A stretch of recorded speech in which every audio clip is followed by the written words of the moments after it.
much. We back, y'all. Episode 3, keep an open mind. Episode 1, lead by example. Episode 2, listen to your inner voice. In the vast journey of personal development, one of the crucial qualities to possess it is an open mind. It is the gateway to self-improvement, goal setting, and personal growth. As human beings, we often find ourselves confined by the perceived notions, limiting beliefs, and fixed perspectives. However, embracing an open mind can be a game changer, allowing us to explore new possibilities and unleash our true potential. And this is how I move through life. I take you at face value until you show me different. The beauty of keeping an open mind lies in the power to challenge our existing beliefs and perceptions. It encourages us to question the status quo, to seek alternative perspectives, to step outside our comfort zones. By doing so, we open ourselves to new knowledge, experiences, and opportunities that we may have otherwise overlooked. It is through this willingness to embrace the unknown that we can expand our horizons and evolve as individuals. And anytime I go buy anything, I don't expect customer service like back in the 80s or even the early 90s. What I don't expect is the people to really not even care. It's like, you're going to get this stuff or not, or whatever like that. And I can tell you that interaction does stuff to human beings. Now, if it's intentional or not, I don't know. I'm just dealing on a baseline of mental stability. If you leave your house day after day, and every interaction you have, people are either trying to correct you or saying that you're not doing things right, it can create some confusion in the brain. And then the next day, let's say if it continues, you start to think that it's you. So in this world that is constantly changing, it is vital to adapt and grow. An open mind enables us to adapt more readily to new circumstances and challenges. In those new circumstances, I'm going to give you a scenario. Interaction, social interaction. I'm going to use myself as an example because every time I go out, I can get you some content.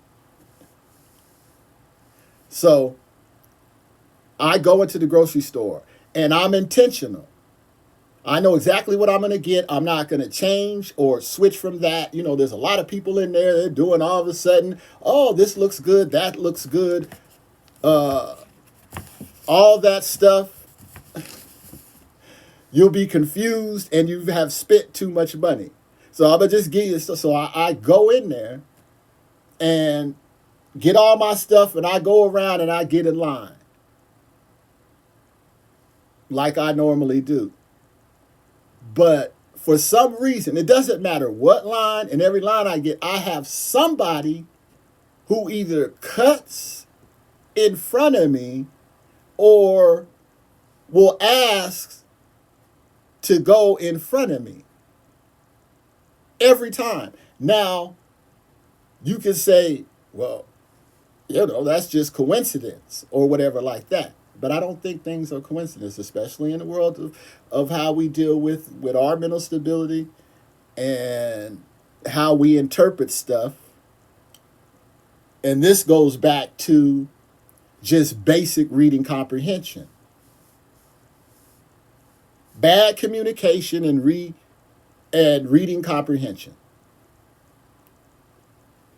It's the basis to destroy everything. The English language words, if somebody says the wrong word, it will trigger you. That's mental health. Every single time. I don't care how you get around. It's like, no, I'm upset about it. What you got to figure out is, why are you so attached to that word? The word that triggered you. You need to investigate that. And after you investigate it, you got the clues and everything you need to put that together. You need to solve it. And after you solve it, what do they do when the case is solved? They file it away. They put it away. They archive it. And that's what you got to do. Because throughout my life, that's what I had problems with. Actually identifying with words that had nothing to do with me. Wasn't even attached to me. I had to figure out, I said, okay, well, let me investigate it. Why is it that I am so responsive to this word? Why does this word make me feel like that? Coming from any individual. See, the crazy thing is that it could come from any individual. So what does that mean about myself? That word can come from any individual and I respond to it. Whatever it is, the trigger word. Whatever it is.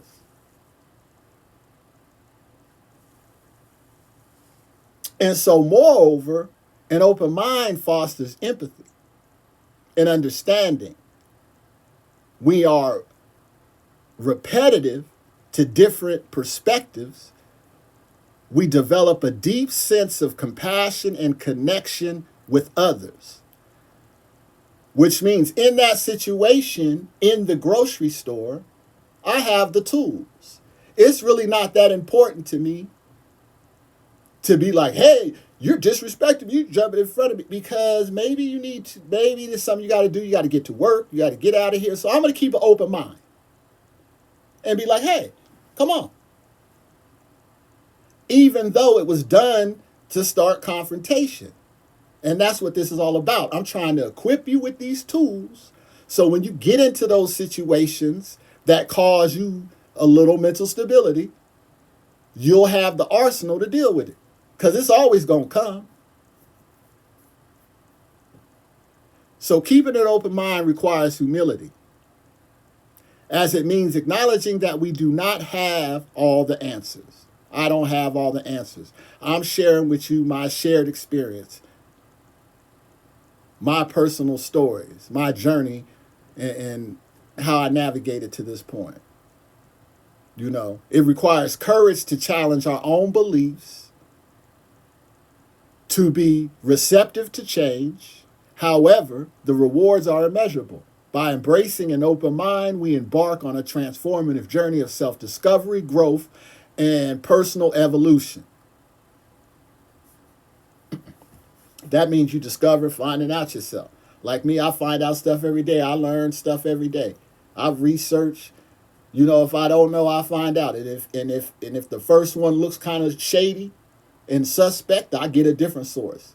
I get 2, 3, 4 reliable sources. Then I know it's true. You know, you got to stay in the present. The real news. The stuff that's going on. I just dropped a little clip about the Gavin Newsom Prop 1 mental health overhaul thing. $6.4 billion they approved. Barely. Like 50.2%. Barely. So the next thing I want to get into is being intentional. Keeping an open mind and then being intentional. And I'm not going to hold you long. I'm just going to get into a little bit of it. To be intentional, we must first gain a deep understanding of ourselves. This involves self-reflection, introspection, and the willingness to delve into the depths of our desires, fears, and dreams. And I went back to that because you got to be confident and you just have to do it. In this world, if you haven't paid attention to understand, if you are creative and you have ideas and you want to do and achieve things and put stuff together, then just do it. Don't hold yourself back. That's mental health.